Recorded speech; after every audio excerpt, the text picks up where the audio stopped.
All right, let's get into this topic that is a topic every week, obviously, and it's the one topic in this city, in this market. I feel like whatever you say, somebody's going to be upset. We're going to do a listeners only meeting, but Sure. we're jammed up today for good reason, so we're going to probably do it tomorrow instead, and this will probably be at the center of the topic.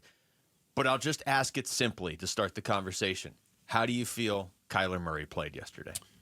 Yeah, Kyler Murray to me was both good and bad. And that's the way that it's always going to be with Kyler Murray for the most part. You know me. Kyler needs to be in an offense where you can run the ball. And that has not been the case when you think about this. This really has not been the case in the first 2 weeks of the season. The Cardinals have not dominated the line of scrimmage the way that I thought they were going to be capable of dominating the line of scrimmage. And because of that, Kyler Murray is not in the balanced offense he needs to be in. Yeah, you've said that a couple times, and it really is at the basis of a lot of what's frustrating me. This team's identity was supposed to be able to run the football really well. It was their identity last year. In some ways, it's almost like the Diamondbacks earlier in the season where their identity was supposed to be starting pitching and defense, and those things were letting them down. The Cardinals' leading rusher yesterday was James Conner with 34 yards. Kyler had 32. Brutal. And even Kyler's 32, they weren't those of the game-breaking variety, except that one play. I mean, that one play was ridiculous. That one play, which kind of got overshadowed because it was right before the interception. I mean, that was that play where you're like, man, when he does that, what are you supposed to, like, Lamar's the other guy that can do that. Like, what are you supposed to do when Kyler, when the other team has him for a 10-yard sack and instead he gains 30 yards on the play? So you're right. The run game is not helping right now. Trey Benson had 14 yards, only had 3 carries. It's something's off there. But I think where you really nailed it is Kyler Murray was both really good, but there was also bad. And I don't know. I'm starting to. He's not getting a lot of help, He's though. not. He's not getting a lot of help. Can I tell you that? He's not getting a lot of help. He needs guys to make plays. He needs that. He does. Like you're on a fade route in the end zone.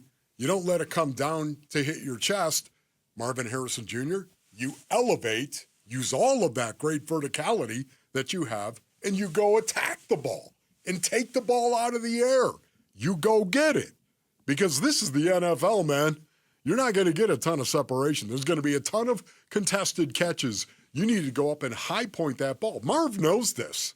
Marv, this is why this is a great tape. This is why he put all the weight on in the offseason. Was for plays like that. Except for plays like that. Be strong. Go back up. Stop.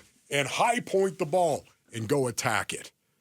And this is why it's great to be 2-0. And you can teach off this. And I think Marvin Harrison Jr. is a guy that knows enough about the game and knows enough about himself and will be critical of himself in regard to where do I need to get better. I think Marv wants to get better. I think he understands that. And I think this is going to be one of those moments, one of those still point moments where he's going to understand this is what you need to do. And this is exactly what we're talking about. Watch this on tape.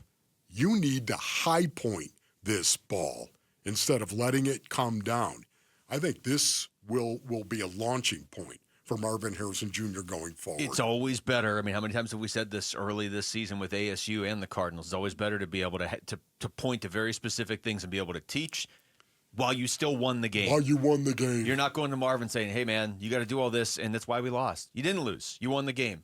Going back to Kyler for a second he's obviously on the other end of those throws. I think what it is for me is I wanted this team to be a defense-first team, and that's what they've been so far. So I can't complain about that. And again, I'd feel a lot better if we got updates in the next 24 hours that they still had cornerbacks left on the roster. That would really help.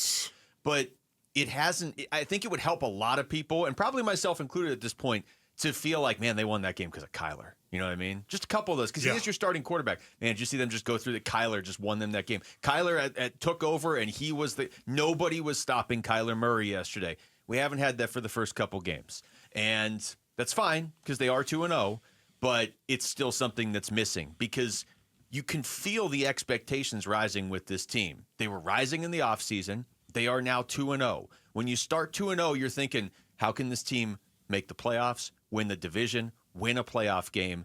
And I think what we're getting from the offense right now, and Kyler's the face of it. That's just the way it is. He's a quarterback. That's why he gets paid so much, because he's the face of it. What we're seeing from the offense would not win a playoff game. Yeah. No, It's early. It's early. I think you're right. In regard to running the ball, again, that is my biggest disappointment. It's not Kyler Murray, Basinonians. It isn't. The biggest disappointment for me is the lack of a rushing attack by the Arizona Cardinals in terms of attacking the line of scrimmage and running over somebody. This is what they did so well. And that has not been the case against two suspect fronts in the first 2 weeks of the season. And that is why I'm down more than anything else.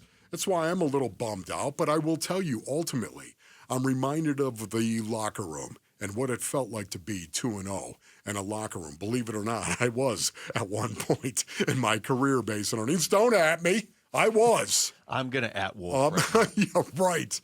But, again, I have to take myself back to being a player and how difficult it is to win in the NFL. And the fact that you will take being 2-0 when you haven't played well. You'll be 2-0 in the first 2 games of the season. You'd take that every time. And because of that, I have to remind myself of getting better and where you need to get better and how you can get better in losses, in wins, and especially games where you win and you can look at it and say, we didn't play well. That's the best way to get better. No, I mean, I know it sounds cliched, but it's so much better than the alternative, because think right now, if the Cardinals, if you feel like they kind of hit their ceiling in terms of what they were capable of, and they were 0-2. Correct. You'd be like, okay, so they're just not good enough.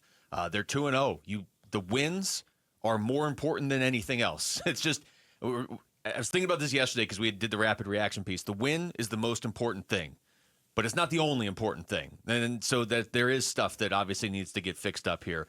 And the best thing is they can do it from first place in the division. And by the way, the best thing that happened to the Arizona Cardinals was Kyler Murray came out after the game and pretty much characterized the game the way that it was. Thanks for watching Wolf and Luke.